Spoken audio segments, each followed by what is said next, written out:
Bonjour à toutes et à tous, c'est Paul Dame pour vous parler de l'ARNM et d'une idée que j'ai eue, bon, qui vaut ce qu'elle vaut, mais voilà.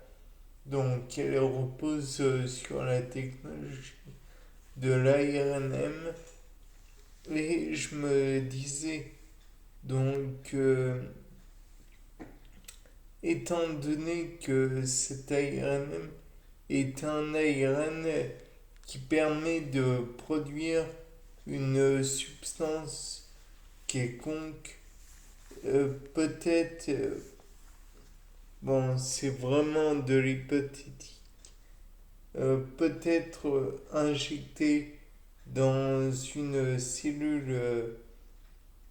euh, une cellule tumorale par exemple, elle pourrait produire une substance qui est nocive pour la tumeur en elle-même et donc lui l'interdire de croître, voire même l'interdire d'exister et donc de se supprimer d'elle-même. Après tout, on remarque dans les chromosomes des cellules de tumeur qu'elles ont beaucoup de télomérase ou je sais pas trop quoi. Peut-être qu'en supprimant les gènes permettant la synthèse de la télomérase, on va pouvoir permettre l'éradication via une chimiothérapie somme toute commune. Certes, c'est que de l'ordre de l'hypothétique, mais ces télomérases permettent la reconstitution des télomères des chromosomes et empêchent ainsi l'érosion de ceux-ci à chaque division cellulaire.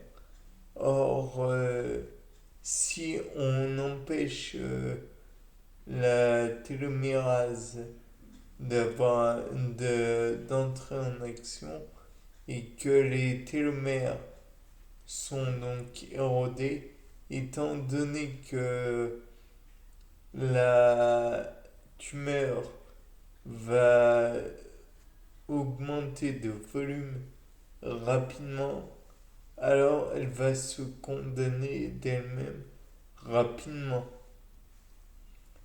Toujours est-il que, en plus, si on rajoute par-dessus un petit peu de chimiothérapie, enfin d'immunothérapie ou d'autres médicaments qui pourraient éventuellement avoir raison de la tumeur, alors on peut envisager euh, qu'il n'y ait pas de rechute et que le cancer ou la tumeur soit totalement supprimé. Et même on peut imaginer que cela puisse être, comment dire, valable pour d'autres choses.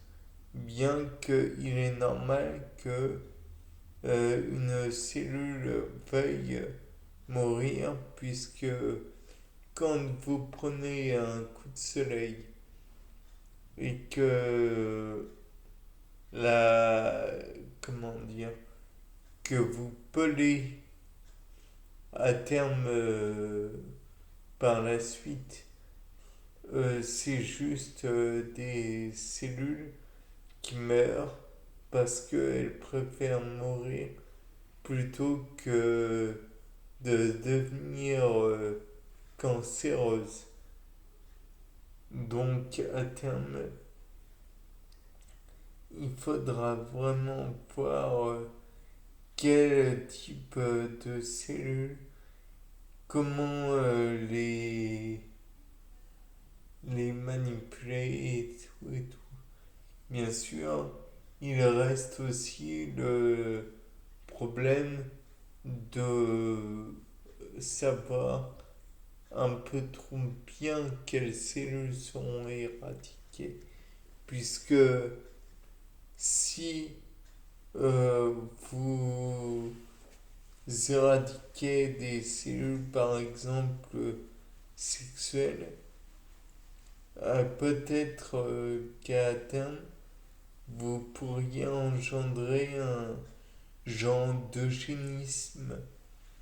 Bon, là encore une fois, c'est vraiment de l'ordre de l'hypothèse, certes, mais ça reste tout à fait envisageable. De plus, il est concevable aussi que certaines, comment dirais-je, certaines déviances suppriment certaines gamètes parce qu'elles ne seraient pas comme il faut. Pas qu'elles suppriment certains caractères qui déplaisent ou pas. En même temps, on peut envisager la possibilité de détruire, donc faire un genre de comment dire, pas de, ah, d'IVG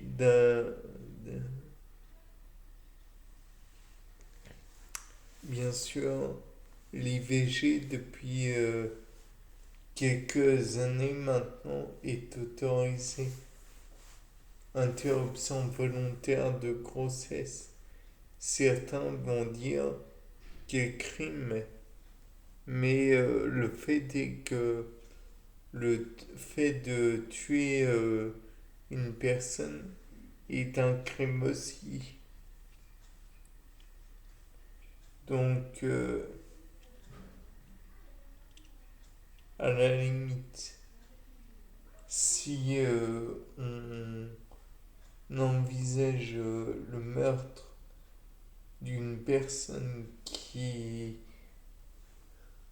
ou l'euthanasie d'une personne, alors il faut pouvoir envisager aussi l'interruption volontaire de grossesse. Bien, c'était Paul Dame. Au revoir.